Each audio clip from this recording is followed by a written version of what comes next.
കേരളത്തിൽ പുതിയ സർക്കാർ അധികാരമേൽക്കുന്നു. വി.ഡി. സതീശൻ മുഖ്യമന്ത്രിയായി വരുന്നു.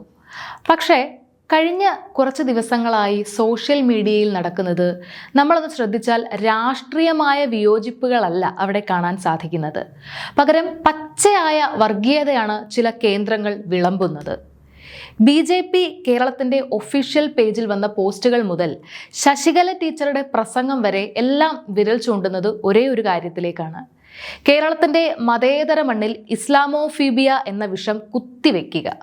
സംഘപരിവാർ കേന്ദ്രങ്ങളിൽ നിന്നുയരുന്ന ഇസ്ലാമോഫോബിയ എന്ന വിഷം വെറുമൊരു രാഷ്ട്രീയ വിമർശനമല്ല, മറിച്ച് ഈ നാടിനെ ഭിന്നിപ്പിക്കാനുള്ള കൃത്യമായ അജണ്ടയാണ്.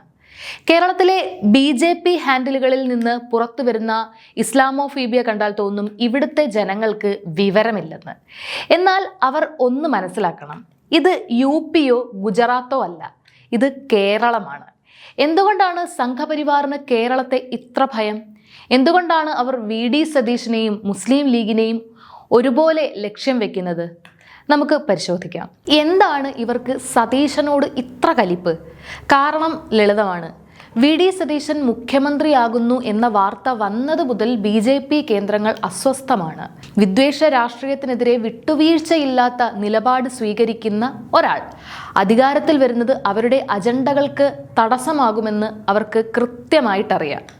BJP കേരളത്തിൻ്റെ ഒഫീഷ്യൽ പേജുകളിൽ പോലും വന്ന പോസ്റ്റുകൾ നോക്കൂ. ഹൈക്കമാൻഡ് പണക്കാട് തങ്ങളാണ് എന്ന് പ്രചരിപ്പിക്കാനാണ് അവർ ശ്രമിക്കുന്നത്. മുസ്ലിം വിരോധം ആളിക്കത്തിച്ച് ഹൈന്ദവ വോട്ടുകൾ ഏകീകരിക്കാമെന്ന പഴയ നോർത്ത് ഇന്ത്യൻ തന്ത്രം ഇവിടെ പയറ്റുകയാണ് അവർ.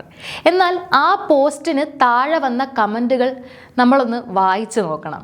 BJP ഇത്ര കാലം പണമൊഴുക്കിയിട്ടും എന്തുകൊണ്ടാണ് കേരളത്തിൽ പച്ച പിടിക്കാത്തത് എന്നതിന് ആ കമൻറ്റുകൾ തന്നെ തെളിവാണ്.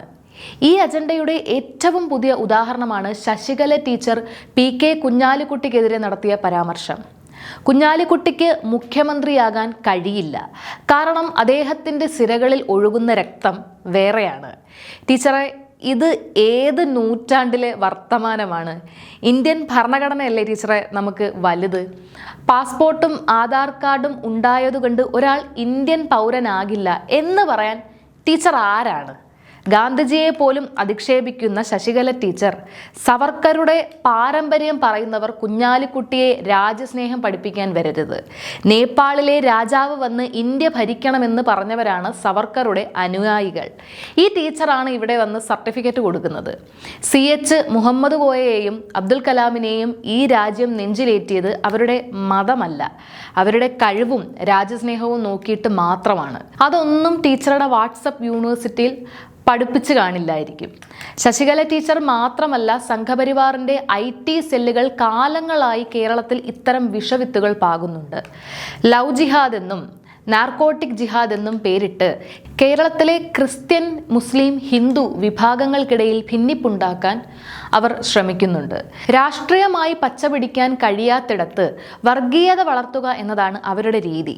പണമൊഴുക്കിയും ഹവാല പണം ഉപയോഗിച്ചും തെരഞ്ഞെടുപ്പുകളെ അട്ടിമറിക്കാൻ നോക്കിയിട്ടും കേരളത്തിലെ ജനങ്ങൾ അവരെ അകറ്റി നിർത്തിയത് അവരുടെ ഈ വിദ്വേഷ രാഷ്ട്രീയം തിരിച്ചറിഞ്ഞതുകൊണ്ടാണ്. ഇതൊരു ഒറ്റപ്പെട്ട സംഭവമല്ല. മുമ്പ് നമ്മൾ കണ്ടതാണ് ലവ് ജിഹാദ്, നാർക്കോട്ടിക് ജിഹാദ് എന്നൊക്കെ പറഞ്ഞ് പാവം വിശ്വാസികൾക്കിടയിൽ ഭിന്നിപ്പുണ്ടാക്കാൻ നോക്കിയത്. പാലക്കാട് ഉൾപ്പെടെയുള്ള ഇടങ്ങളിൽ എത്ര പണമൊഴുക്കിയിട്ടും BJPക്ക് എന്താണ് സംഭവിച്ചത്? 8 നിലയിൽ പൊട്ടി. കേരളത്തിലെ ഹിന്ദുവും മുസ്ലിമും ക്രിസ്ത്യാനിയും ഒരുമിച്ച് നിൽക്കുന്നത് കാണുമ്പോൾ ഇവർക്കുണ്ടാകുന്ന കൃമികടിയുണ്ടല്ലോ, അത് മാറാൻ വിദ്വേഷം വിളമ്പുക എന്നല്ലാതെ വേറെ വഴിയില്ല. 2026 ഈ കാലഘട്ടത്തിലും നമ്മൾ ഇത്തരത്തിലുള്ള പ്രാകൃത രാഷ്ട്രീയത്തെ നേരിടേണ്ടി വരുന്നു എന്നത് വളരെ ഖേദകരമാണ്. വി.ഡി. സതീശൻ മുഖ്യമന്ത്രിയായി വരുമ്പോൾ മതേതരത്വത്തിലും വികസനത്തിലും അധിഷ്ഠിതമായ ഒരു ഭരണമാണ് കേരളം പ്രതീക്ഷിക്കുന്നത്. അതിനിടയിൽ വർഗീയ കോമരങ്ങൾ എത്ര തന്നെ കൂവി വിളിച്ചാലും കേരളത്തിൻ്റെ മണ്ണ് അവർക്ക് അനുകൂലമാകില്ല. വിദ്വേഷത്തിൻ്റെ കടലിൽ സൗഹാർദ്ദത്തിൻ്റെ ദ്വീപായി കേരളം നിലനിൽക്കുക തന്നെ ചെയ്യും.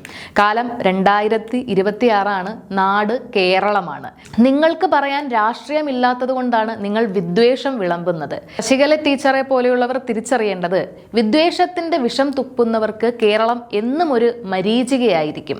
വർഗീയ കോമരങ്ങൾ എന്തു തന്നെ പറഞ്ഞാലും ഈ പ്രബുദ്ധ കേരളം അവരെ കണ്ടം വഴി ഓടിക്കുക തന്നെ ചെയ്യും. കാരണം ഇവിടെ മനുഷ്യർക്ക് മനുഷ്യരായി ജീവിക്കാനാണ് ഇഷ്ടം. മതാന്ധത തീരെയില്ല.